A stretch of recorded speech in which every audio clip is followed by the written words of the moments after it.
Good morning. Setting myself up here. See if anybody's coming online. I think it's about 10 o'clock.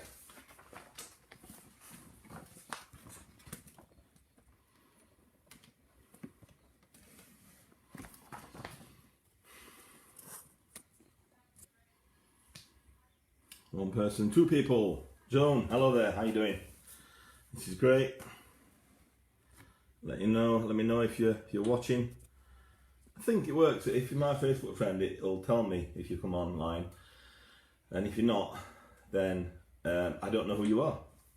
So, I don't know though, because Matt Crew, who I don't think I know, is shown up here.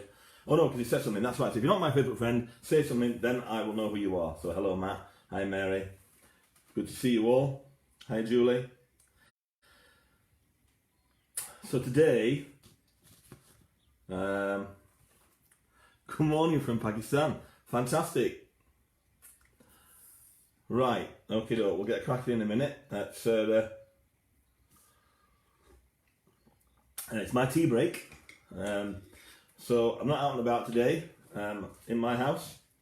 Pete, hi Barbara, hi Miranda. Yeah, I'm in my house, so I'm on my tea break. No bacon sandwich again, which is a bit of a shame. But at least I'm not out and about, and so I'm just here speaking to you guys. Hi Pat. Bit of an inclement day today, bit overcast, but we've had some lovely weather, so I'm not grumbling. Hi Rosie. I have my Yorkshire Lad mug with my tea in it, and I'm going to get cracking. Something that I just wanted to just let you know about, change of plan for tonight. Over the last few weeks we've been doing devotionals on Tuesday morning and then at Tuesday night as well. And that's a little bit confusing for people because there's a prayer meeting also that starts at 7:30, which is the same time as the devotional. And it's a bit like, well, which one do I go to? Hi Sheila. So what we decided to do is drop the devotional on the Tuesday night rather than have it at the same time as the prayer meeting. It just seems to make more sense. The people tend to go to the prayer meeting, and we'd love you to go there. So please don't just not watch the devotional and not go to the prayer meeting. Please go to the prayer meeting instead. So tonight, 7:30 prayer meeting, no devotional. 7:30 prayer meeting. If you want to know the details of the prayer meeting, it's a Zoom meeting, and if you go on our Facebook page, there'll be some numbers in there. Dead easy to get onto a Zoom meeting. Don't be scared of it. All it means you have to do is download. You just go onto the Zoom app, onto the Zoom web page. Actually, you don't need to download anything. Go onto the Zoom web page, and it'll say there's a thing that says join a meeting. You click on that, and then it'll give you a meeting number. The meeting number is advertised on our Facebook page. It's generally like a 9 or 10 digit number, something like 951-876-2143, something like that. Click on that, and then it'll ask you for a password, which there's a password also put on our Facebook page. And then once you've got the password, boom, you're straight into the meeting. Dead easy, really straightforward. Please join us at 7:30. Anyway, back to today. Okay, so, hi Janine. So what we're talking about today is a royal priesthood. It's a huge topic, and I've got like 5 or 6 minutes. So, 1 Peter 2 verse 9 says this: "But you are a chosen people, a royal priesthood, a holy nation, God's special possession, that you may declare the praises of him who called you out of darkness into his wonderful light." Wow. The chosen people, a royal priesthood. Huge words there from Peter. Okay, this letter, Peter, was written in a similar way to the one, remember the one I spoke about the other day, which was written by James. James, Jesus' brother, wrote one letter. Peter's written this other letter. Now Peter, hi Rosie, Peter he's a live wire, isn't he? He's the guy that goes on to essentially lead the church after Jesus has died and rose again. And Peter's a real character in the Bible. He's a brilliant guy, and he's always the guy that I'll have a go. Now Peter writes this letter, and he is writing to the 12 tribes in the similar way that James was. Hi Dave. And he's writing to Jewish Christians.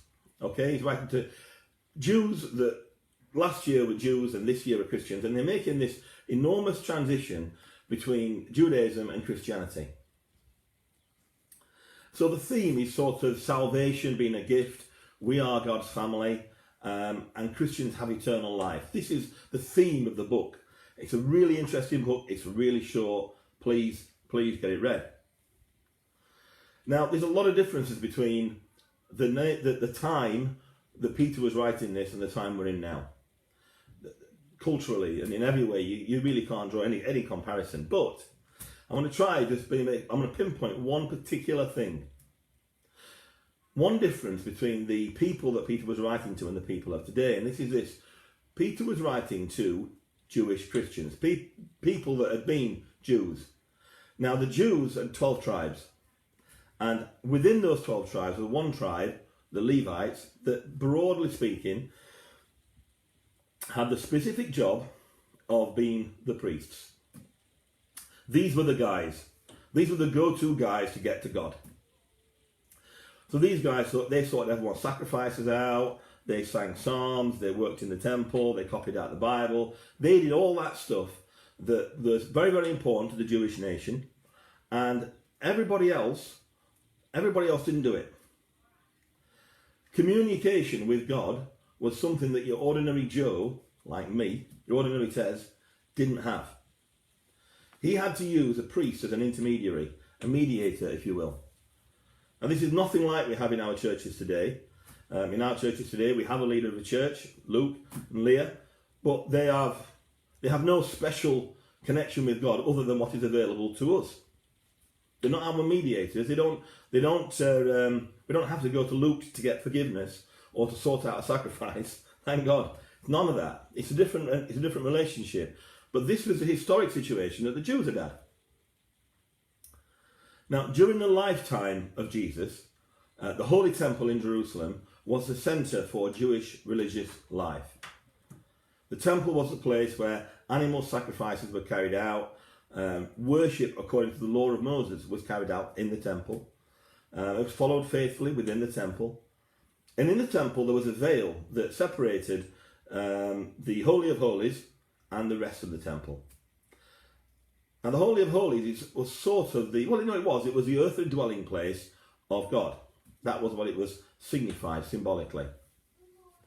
And the veil, the curtain that separated the two, incidentally, this is not like a shower curtain, this is a big curtain.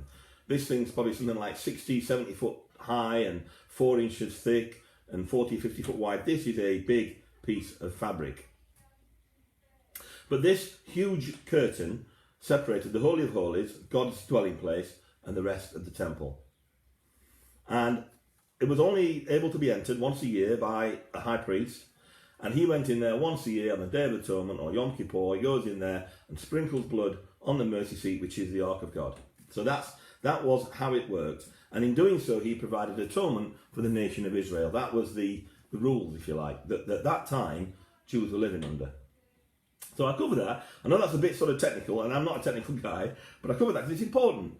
Because it's important because what it says there is this is how we got into God. That was the priest's job. Now we've got to understand that the people that Peter was writing to were very, very, very recently moving away from this type of tradition. Now, of course, then we move on to Jesus. Now, Jesus, hi Frida. Jesus, very controversial character. Let's be honest, very, very controversial. Throughout Jesus' life, he courted controversy. He sought it out. If it wasn't there before he got there, it was there when he left. He caused huge division within the Jews because of his teaching. And what he really changed was the access that we all have to God. Jesus made God accessible to all. He did this in many, many, many ways. His life shouted it out. His life shouted, you do not need to use the high priest. You do not need to go down these rules and regulations and rituals and traditions because you can have direct access to God through me. In the time leading up to his death, he told us it over and over again. But even in that time, the Lord's Supper, here's some examples. We see him washing the disciples' feet. Here's their high priest washing their feet. illustrating servant leadership. During that time, he told us he was going to heaven to prepare a place for us. He told us that he, Jesus, was the way, the truth, and the life. Jesus told us during this period that he is the way to God. Jesus told us that if you know him, Jesus, then you know God. Jesus told us, whatever you ask for in my name, Jesus' name, God will do. This was all in the Last Supper. I mean, and you go through the Gospels, that's just scratching the surface. Jesus' very life shouted it out. Even when he's baptized and he comes out of the water, voice from heaven says, "This is my beloved Son, whom I am well pleased." His very life smashed open the way that the Jewish society worked, that said, you know what, we have to go through a high priest, we have to go through a priest. His very life said, no you don't, you just have to believe in me. And that had huge important impact. Over and over again, Jesus made it clear that the old system of needing a third party to connect with God was over. And in fact, we are now our own priests, and we can come direct to him. This might well have been one of the primary issues the high priests and the religious leaders had with Jesus, because Jesus' teaching essentially made them redundant. It put them out of work. It made them unimportant. The very reason for their existence becomes defunct, no longer needed. Now, like I said earlier, the people that run our church are theoretically no more holy than anybody else. They don't have a better opportunity with God. They don't have a better relationship with God because of their title. They've got the same rights and the same opportunity to speak with God that I have and that you have. That's what Jesus did. He made us all priests. And in the final act of emphasizing this, he tore down that huge temple curtain. In 3 of the Gospels, it's described that as he died, he tore down the temple curtain, separating the Holy of Holies, and therefore the theoretical, physical presence of God from the rest of us. Tore it from top to bottom. Does that mean that God escaped? Well, of course not. Because God is and was everywhere already. But symbolically, what it said to the Jews at the time is that I am no longer restrained behind the curtain. I am now open to all. What it said to the Jews was, you no longer have to send a high priest in once a year because I'm out there. I am out there. I am no longer restrained. I am no longer restrained by this curtain, which was of huge, huge impact. And even now, when you think about that, what that actually says. So what does that mean to us? What significance does the torn veil 2,000 years ago have to us? Huge significance. Because at the tearing of the veil, the moment of Jesus' death, this dramatically emphasised his sacrifice, the shedding of his own blood once and for all, and that being a sufficient atonement for sins. But also it signified that we have a direct access into the Holy of Holies, open to all people, for all time, Jews and Gentiles, and I'm a Gentile. When Jesus died, the veil was torn, God moved out of the place, never again to be encapsulated by human hands. Unbelievable, fantastic story. And the amazing thing is that now, we are now priests, kings, under God's New Testament, with direct, unencumbered, without ritual, easy access to God. Recently, in some of the short things that I've either done on this or before when we were meeting in our building, regularly I'd come across that thought, we have accessibility to God. Wow, that's just amazing. You know, when you work for a large organisation, you don't get access to the managing director, do you? You know, you go via chain of command. And even that's not easy sometimes to accommodate. And this is just some bloke. This is just some guy that happens to have a better job title than you. And you know, that's the way it works. But I've got access, direct access to God, because Jesus tore the temple curtain down and provided that sacrifice once and for all. So before, we had animal sacrifices, priest mediators, rituals, traditions, no direct access. Now, we are priests. Now we are a royal priesthood.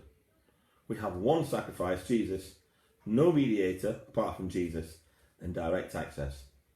Praise God. That's incredible.